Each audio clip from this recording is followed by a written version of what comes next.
Ya revisamos las bujías, los cables, y miren, esta de aquí es la bujía número 2. Esta se ve como más cafecita. Esta es la bujía número 3. Y esa se ve más limpio el electrodo, la cerámica que va aquí. Esta es la 2, se ve más carbonizada.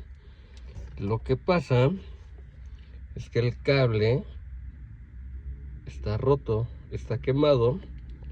Entonces, pues no está haciendo su trabajo correctamente. Este cable tendría que entrar aquí en el... Bueno, lo voy a poner así. Tendría que entrar aquí.